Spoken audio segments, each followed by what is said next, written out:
Hello friends, आपका स्वागत है हमारे यूट्यूब चैनल डेरिवेशन सर में। फ्रेंड्स, आज हम आपके लिए रेलवे ग्रुप डी एग्ज़ाम जो कि 23 फरवरी से शुरू होने वाले हैं उससे रिलेटेड इम्पॉर्टेंट मैथ्स के टॉप 5 क्वेश्चंस लेकर आए हैं, वो भी ट्रिक के साथ। फ्रेंड्स, ये क्वेश्चंस हिंदी में होने वाले हैं। आज हमारा इसका प्रैक्टिस सेट 4 है। तो चलिए वीडियो को शुरू करते हैं पहले क्वेश्चन से। तो पहला प्रश्न हमारा 342 गुणे 743 प्लस 175 का इकाई अंक क्या है। फ्रेंड्स, क्वेश्चन क्या कह रहा है, 342 को जब आप 743 से गुणा करते हैं उसके बाद उसमें 175 को जोड़ते हैं तो जो संख्या हमें प्राप्त होती है उसका इकाई अंक क्या है। 1, 2, 3, 4 ऑप्शन आपको दिए गए हैं। बताइए संख्या का इकाई अंक क्या होगा। सॉल्यूशन देखते हैं इसका। फ्रेंड्स, ये क्वेश्चन काफ़ी ज़्यादा आसान है। सबसे पहले बॉड मास के हिसाब से हम गुणा करेंगे तो 342 और 700 यहाँ पे लिख लेते हैं। 342 और 743 को हमें गुणा करना है तो हम इन दोनों संख्याओं का इकाई अंक ले लेंगे।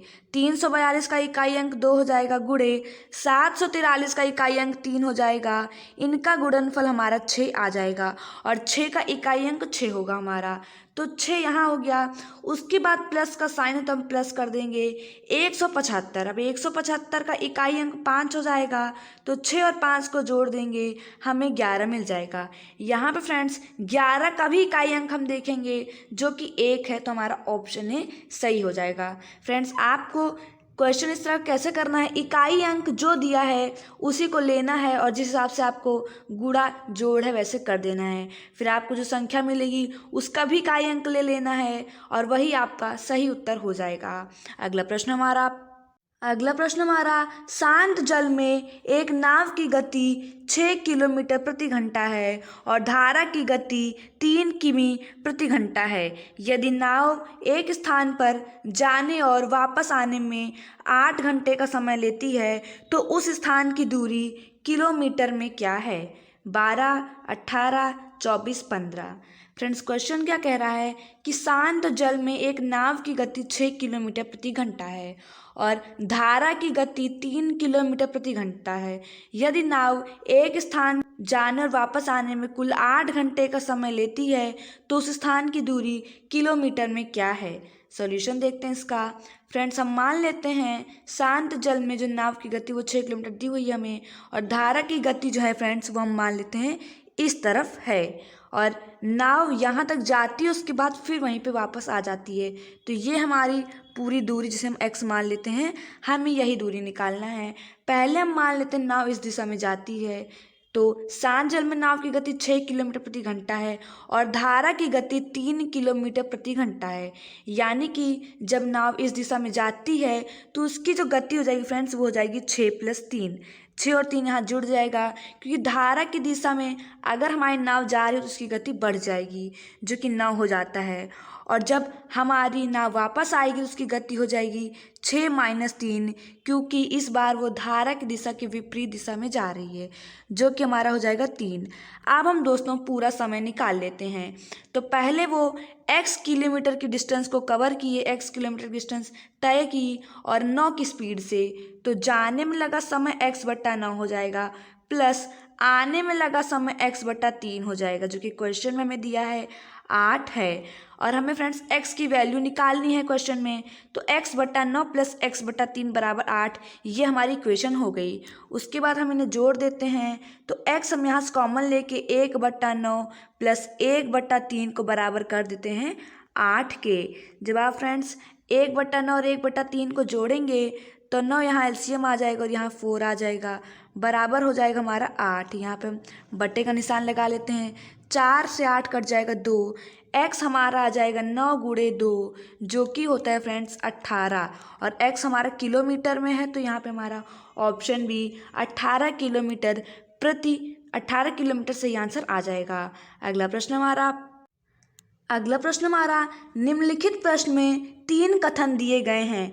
प्रश्न और कथन को पढ़िए और निश्चित कीजिए कि कौन से कथन प्रश्न के उत्तर के लिए आवश्यक हैं। फ्रेंड्स, नीचे आपको एक प्रश्न दिया गया है और उसके साथ 3 कथन दिए गए हैं। उत्तर आपको बताना है कि कितने कथन का इस्तेमाल करके कितने कथन को पढ़ के आप उस प्रश्न का उत्तर दे सकते हैं।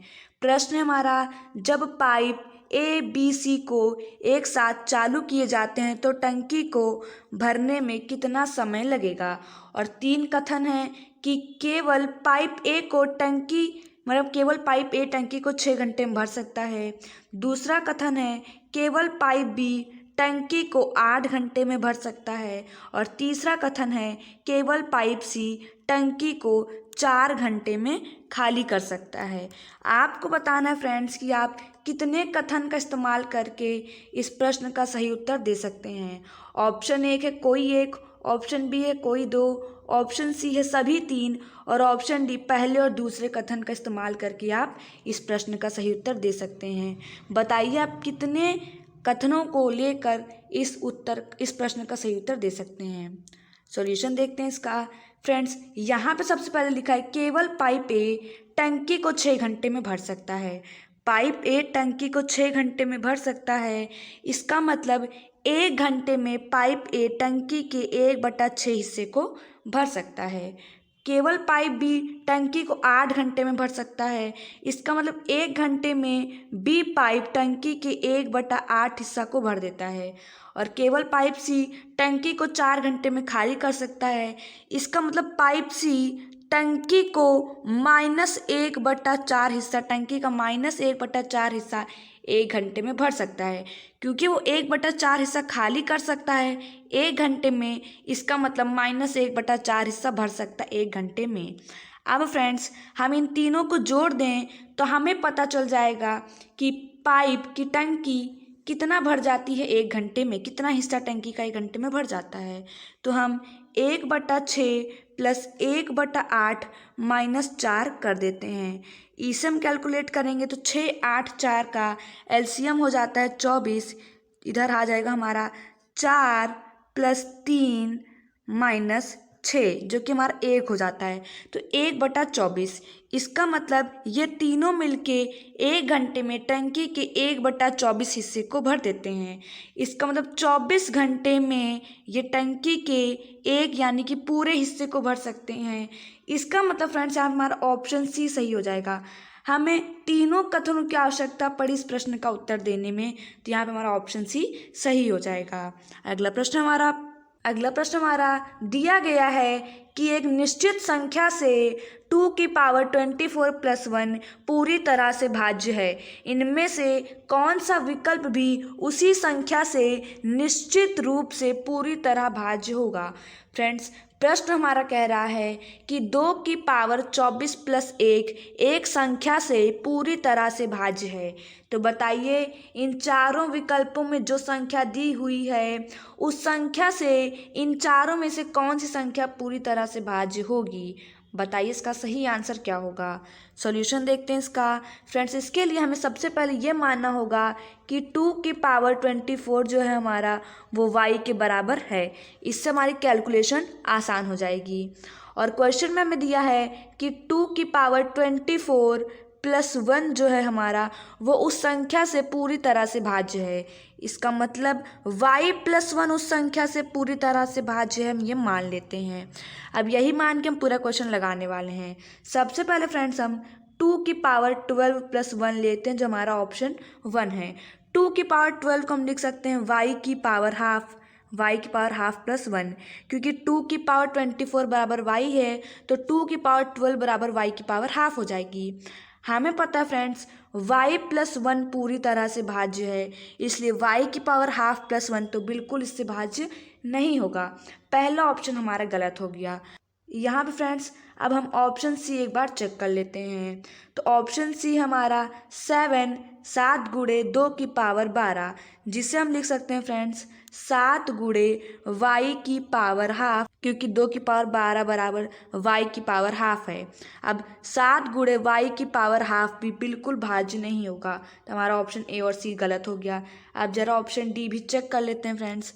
तो ऑप्शन डी हमारा क्या है 2 की पावर 48 + 1, तो 2 की पावर 48, 2 की पावर 48 को हम लिख सकते हैं y², क्योंकि 2 की पावर 24 बराबर y है, तो 2 की पावर 48 को हम वाई स्क्वायर लिख सकते हैं।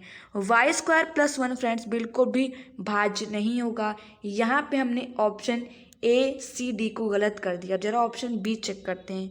और फ्रेंड्स ऑप्शन बी हमारा बिल्कुल सही होगा, क्योंकि फ्रेंड्स ऑप्शन बी हमारा है 2 की पावर 48 माइनस 1। 2 की पावर 48 माइनस 1 है। 2 की पावर 48 को हम लिख सकते हैं वाई स्क्वायर, और माइनस 1 को लिख देते हैं हम ऐसे।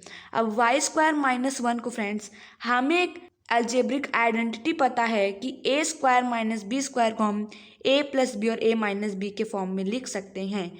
तो वाई स्क्वायर माइनस 1 को फ्रेंड्स हम वाई प्लस 1 और वाई माइनस 1 के गुणनफल के रूप में लिख सकते हैं।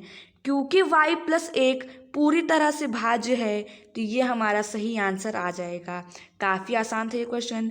बस हमने 2 की पावर 48, 2 की पावर 24, 2 की पावर 24 को y इसलिए माना ताकि हमारा जो कैलकुलेशन है यहाँ पर वो आसान हो जाए। अगला प्रश्न हमारा है, यदि त्रिभुज का एक कोण अन्य दो समान कोणों के योग के आधे के बराबर है तो त्रिभुज है। फ्रेंड्स एक त्रिभुज का एक कोण अन्य दो समान कोणों के योग के आधे के बराबर है, तो बताइए वो त्रिभुज किस प्रकार का है। इसका सबसे पहले हम सॉल्यूशन देखते हैं फ्रेंड्स।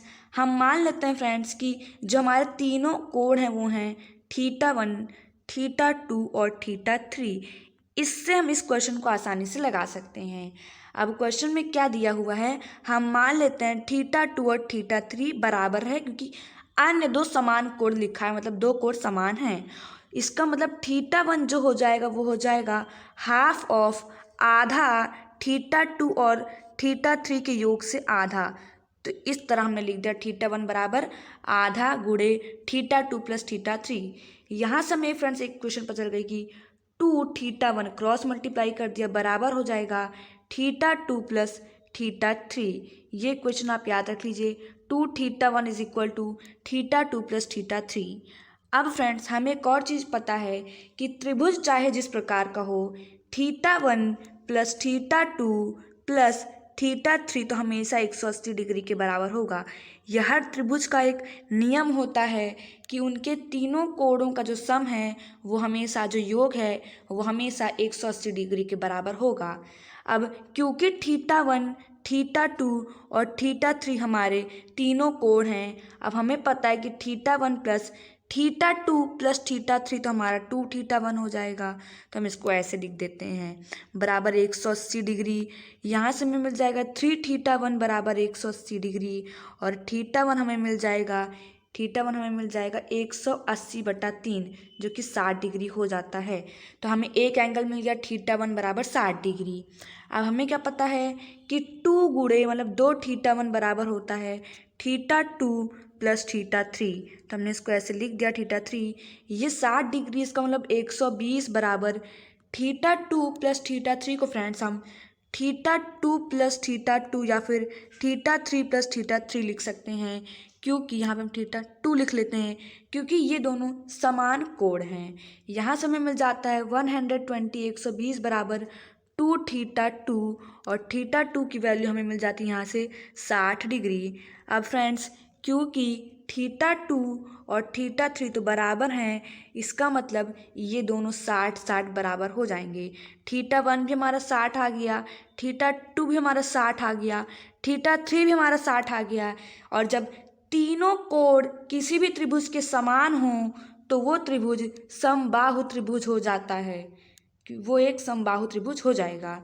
और इसी प्रकार से हमने ये प्रश्न भी लगा दिया। तो फ्रेंड्स इस वीडियो में हमने कुल 5 महत्वपूर्ण गणित के प्रश्न देखे जो आपकी रेलवे ग्रुप डी एग्जाम के लिए काफ़ी ज़्यादा इंपॉर्टेंट होने वाले हैं। तो आज की इस वीडियो में बस इतना ही। पसंद आए वीडियो को तो प्लीज़ लाइक करें, शेयर करें और चैनल को सब्सक्राइब करना ना भूलें ऐसी जीके जीएस और प्रैक्टिस सेट की वीडियोज़ के लिए।